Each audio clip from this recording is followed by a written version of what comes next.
Hi అందరికీ, welcome to chef ప్రయోగాలు. ఈరోజు నేను మీకు గోంగూర పచ్చడి ఎలా చేసుకోవాలో చేసి చూపించబోతున్నాను.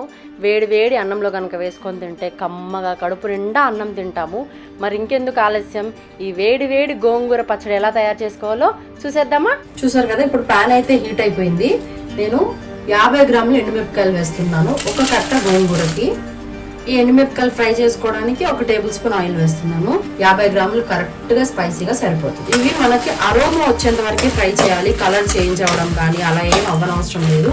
కలుపుతూనే ఉండాలి, లేకపోతే ఇవి మాడిపోతాయి అన్నమాట. స్టేజ్ లో 2 టేబుల్ స్పూన్ల ధనియాలు వేస్తున్నాను. ఒకసారి బాగా కలిపేస్తాను. స్పూన్ జీలకర్ర వేస్తున్నాను. జీలకర్ర కొంచెం ఎక్కువగానే పడుతుంది, ఎందుకంటే జీలకర్ర టేస్ట్ అనేది గోంగూరకి చాలా చాలా బాగుంటుంది. ఇలా ఎంత బాగా సౌండ్ వస్తున్నాయి కదా, ఎండుమిరపకాయలు అనేది ఇలా బాగా వేగాలన్నమాట. మనం ఎంత ఓపిక్గా లో ఫ్లేమ్లో పెట్టి కలుపుతూ ఉంటామో అలా ఈవెన్గా ఫ్రై అవుతాయి అన్నమాట ఎండుమిరపకాయలు అనేది. మనం ఏదైనా కొంచెం ఎక్కువ ఫ్లేమ్ పెట్టేసి కలిపేస్తే కొంచెం మాడి మెత్తగా వచ్చాయి. ఈ స్టేజ్లోనే 1/2 టేబుల్ స్పూన్ ఆవాలు కూడా వేస్తున్నాను. ఇప్పుడు దీన్నంతా ఒక ప్లేట్లోకి తీసుకొని చల్లారి పెట్టేసుకుందాం. మళ్ళీ స్టవ్ ఆన్ చేసుకొని అదే కడాయిని పెట్టేసుకొని మనం ఇప్పుడు గోంగూరను ఉడకబెట్టేసుకుందాం. నేను మొత్తం ఒక కట్ట గోంగూర తీసుకున్నాను. 3-4 సార్లు బాగా కడిగేసుకొని డ్రైన్ చేసేసిన తర్వాత ఇలా ఉడకబెట్టుకోవాలి. మనం ఈ స్టేజ్లో వాటర్ కానీ ఏమీ వేయకూడదు. దాంట్లో నుంచే వాటర్ బయటకు వచ్చి అది కుక్ అవుతుంది. చూసారు కదా, ఇలా ఆకుకూర కలర్ చేంజ్ అవుతుంది. చూసారా, ఇంకొకసారి మొత్తం ఇలా తిప్పుతాను చూడండి. చూసారు కదా వాటర్ ఎలా వచ్చాయో. ఈ వాటర్లోనే ఇంకా బాగా కుక్ చేయాలి. ఈ వాటర్ మొత్తం వినికిపోతాయి అన్నమాట. సో అప్పటి వరకు కుక్ చేస్తూనే ఉండాలి. లో ఫ్లేమ్లోనే కుక్ చేయండి.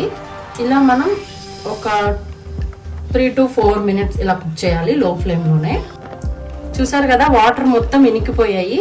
ఇప్పుడు నేను 1 టేబుల్ స్పూన్ ఆయిల్ వేస్తున్నాను. చూసారు కదా, ఆయిల్ వేసిన తర్వాత ఒకసారి బాగా కలిపేసుకోండి. ఇలా నేను చూపిస్తున్న విధంగా ఇలా కలుపుతూ ఉండండి. గోంగూర అనేది చిదురు అయిపోతుంది, మనం మిక్సీకి వేయాల్సిన అవసరం ఏమి ఉండదు అనమాట. చూసారు కదా, గోంగూర అంతా మెత్తగా వెదిగిపోయింది. ఇప్పుడు నేను స్టవ్ ఆఫ్ చేసేసుకుంటున్నాను.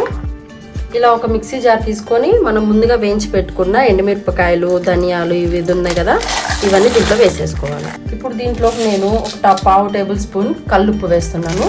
కల్లుప్పు కూడా వేసేసిన తర్వాత దీన్ని మెత్తగా కాకుండా కొంచెం పలుకుగా మిక్సీ పట్టేద్దాం.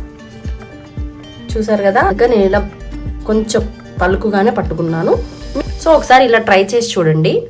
ఇప్పుడు మళ్ళీ స్టవ్ ఆన్ చేసుకొని లో ఫ్లేమ్ లో పెట్టి మనం ముందుగా రెడీ చేసి పెట్టుకున్న పొడిని వేసేద్దాము. మొత్తం వేయనవసరం లేదు, మనం కారంని చూసుకుంటూ వేసుకుందాం అన్నమాట. మనకి ఎంత కారం పడుతుంది, స్పైసీ సరిపోయిందా లేదా అని. చూసారు కదా, చూస్తుంటేనే నోట్లో నీళ్ళు ఊరుతున్నాయి. అదే మన పల్లెల్లో అమ్మ వాళ్ళైతే బాగా వేయించేసుకొని రోట్లో వేసి దంచడము అలా చేస్తారు. కానీ మనం సిటీస్లో కాబట్టి మనకు పాసిబుల్ అవ్వదు.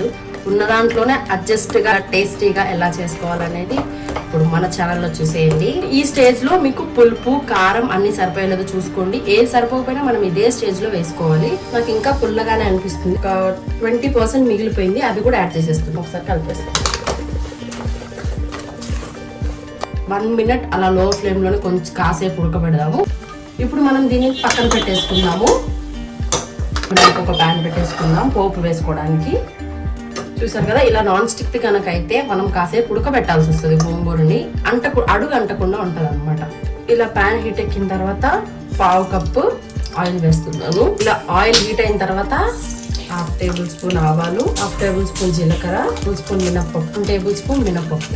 ఇది కొంచెం ఫ్రై అయిన తర్వాత వెల్లుల్లిపాయలు ఒక 10-15 ఇలా తీసుకొని కచ్చపచ్చగా దంచేసుకొని యాడ్ చేసేసుకుంటున్నాను. ఇప్పుడు 3 ఎండుమిరపకాయలు వేసేస్తున్నాను. ఇది కొంచెం ఫ్రై అయిన తర్వాత ఒక గుప్పెడు కరివేపాకు తీసుకొని వేసేసుకుంటున్నాను. దీంట్లోనే కొంచెం ఇంగువ వేస్తున్నాను. ఇది ఇంగువ పౌడర్ అనమాట.